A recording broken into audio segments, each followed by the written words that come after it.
What's up, guys? My name's Donovan, and welcome back to Brewing the Good Life. In today's episode, we're going to be looking at what a fan wanted to know: how to grow and build and maintain wealth just like the 1% do.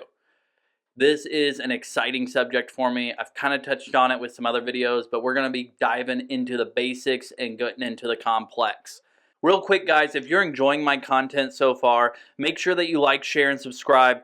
So, why is it that the number one reason for divorce in America today is money problems? Why is it that 60% of Americans cannot afford a $1,000 emergency without going into debt? You don't have enough money. Okay, right here. It says right here in this account we have $401,000. Jackpot. You missed it. Nope. That says you have a 401k account. Well, the reason is they're not budgeting. Yeah, that's right. Boring subject, but you know what?'re going to make it fun. So kick back, grab a beer, and let's have a good time. Once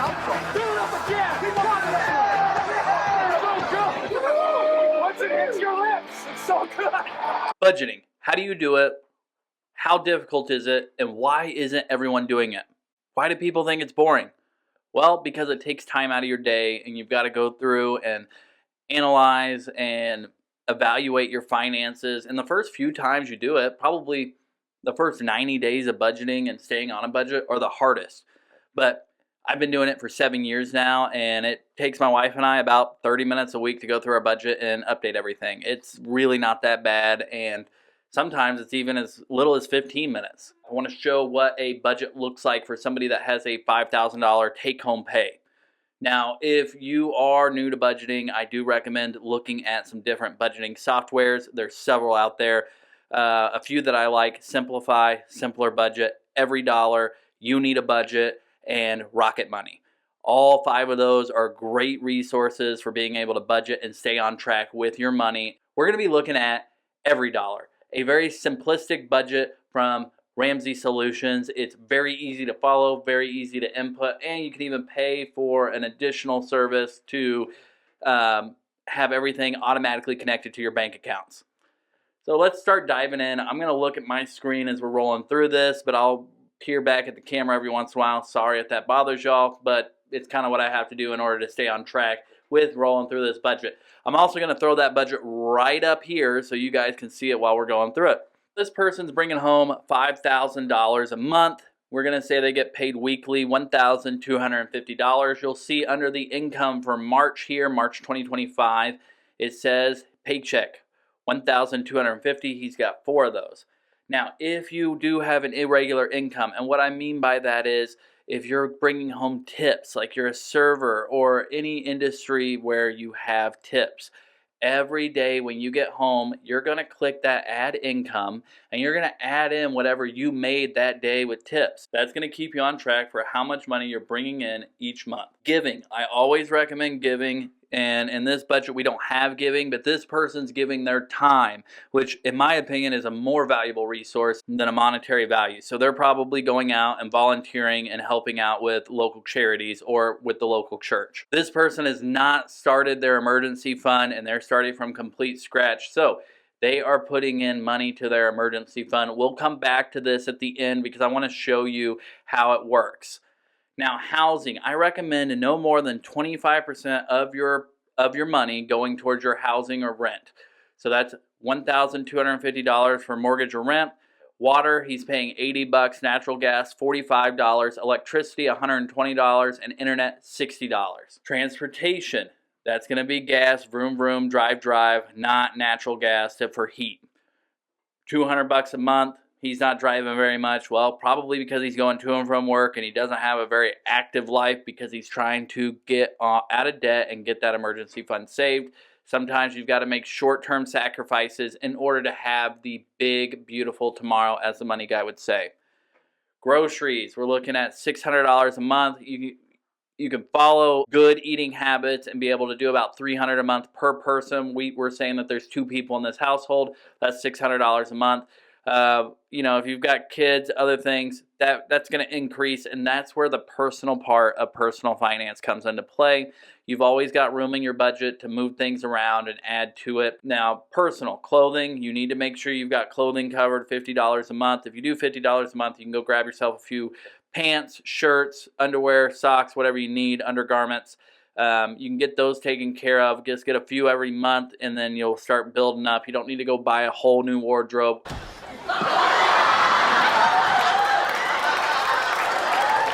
Okay, buddy boy, here it is. All at once, especially if you're starting these principles of prosperity that I'm going to get into later in this video. Phone, he's paying $100 a month. Fun money, we're giving him $100 a month. That means that he can go out and go to restaurants, go on a date, enjoy himself, go to a ball game, whatever he wants to do. He's got $100 to be able to do that. Hair and cosmetics, we're giving $40 a month for that. If you're a girl, you might raise that a little bit more, but this is a man, so $40, I think you can get a haircut for that. Subscriptions, $25 a month. That's going to be your Hulu, your Netflix, anything like that. He's paying a maximum of $25 a month in this. Miscellaneous, $100. That's going to be for anything that you missed in your budget or that may come up that was unexpected. Now, here's your adulting stuff. You've got insurance. Insurance is going to be about $500 for health insurance, life insurance. I recommend term life insurance. I don't like whole life. I don't like universal BS. I like term. It's cheap, it pays out, and you know what? We don't invest in insurance. Insurance costs you money. You invest in the market, you invest in real estate, you invest in other things. You don't invest in insurance.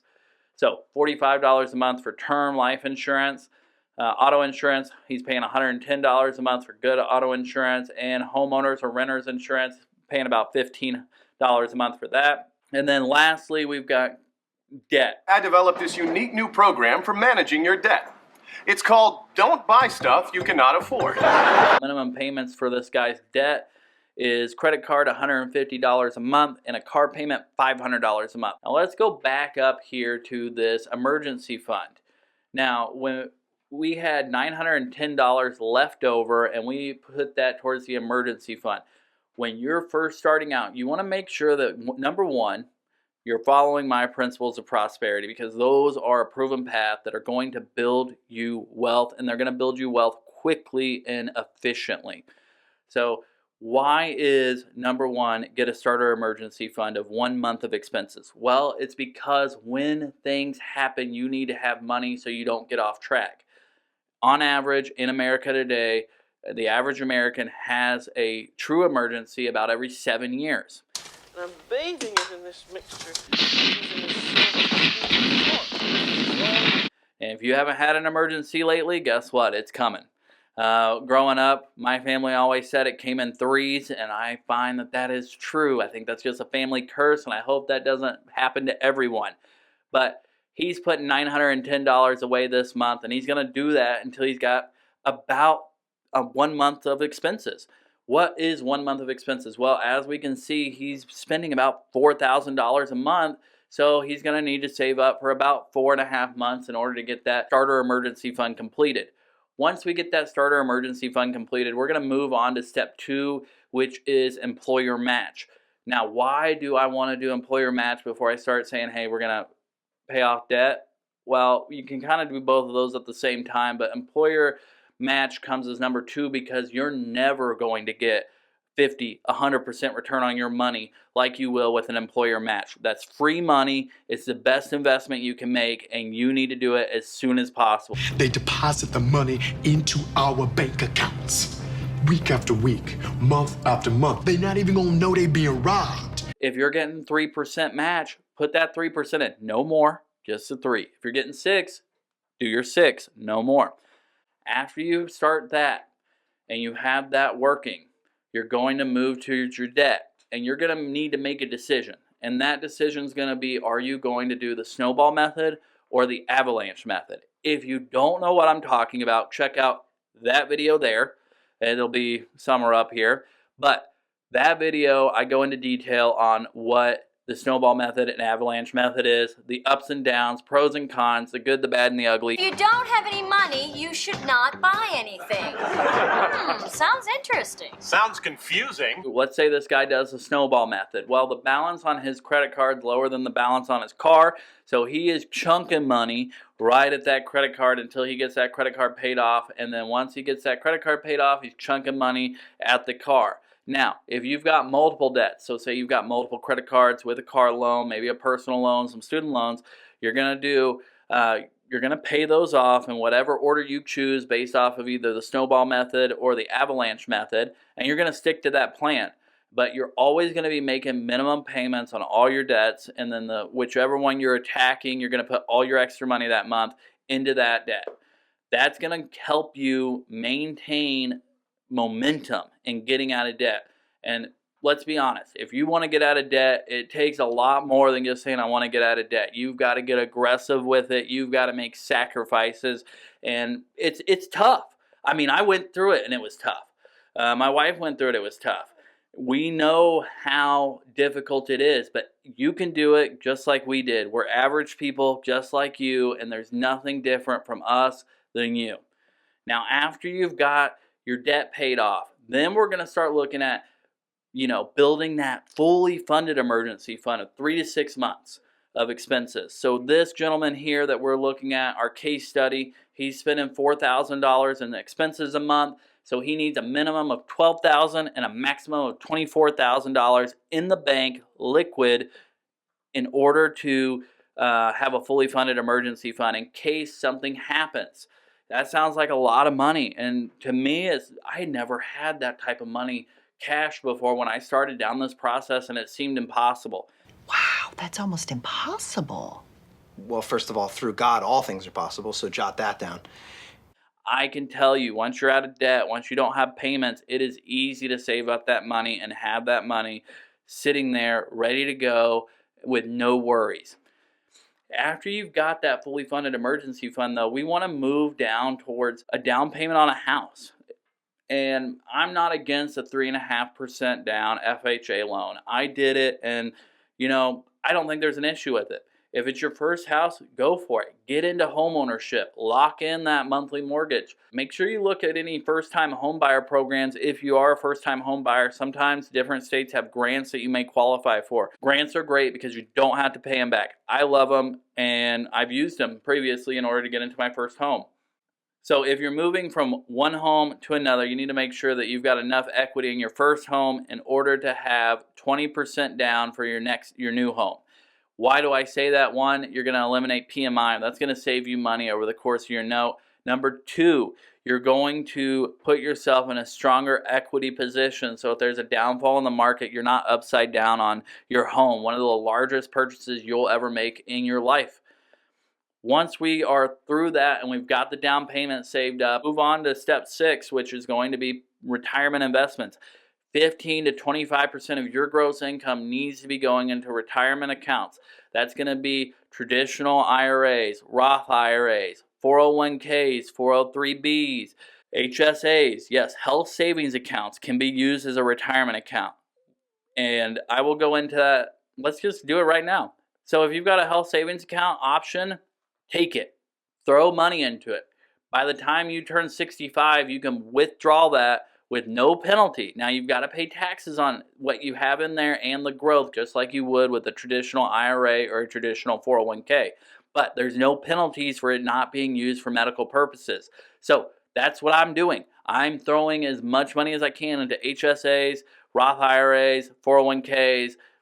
It's just what I do in order to be able to stash as much cash as possible and shield myself from tax exposure, and it's making a big difference. We are seeing money stack and grow quickly, and you can too.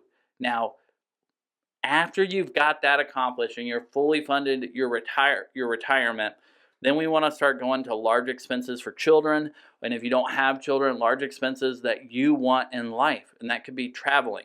But if you do have children, look at college funds like 529s, ESAs, savings for a car, weddings, proms, quinceañeras, any of that stuff, and I know, do not make fun of me.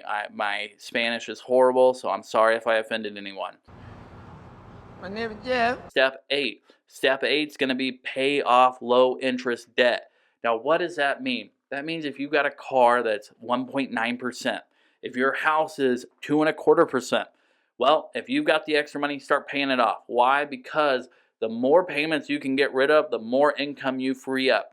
Your income is your biggest wealth building tool, and it is what you can do in order to continue to prosper and supercharge your way into millionaire status and your way into retirement.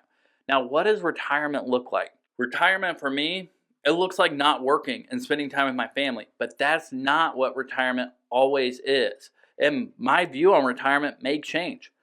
Maybe retirement is the choice to not work. Maybe retirement is the security that if you're 55 and you get sick, or you no longer can work, or you lose your job, that you don't have to worry.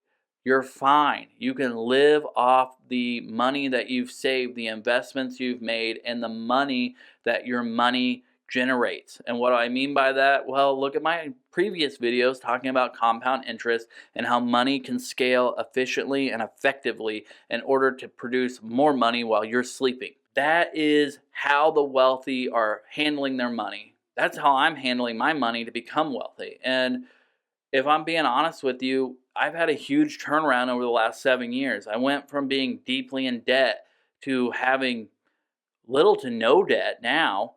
And any debt that I do have, I'm arbitraging it to where I'm making more money off my investments than what the debt is. Now, what do I mean by that? I mean, I've saved up.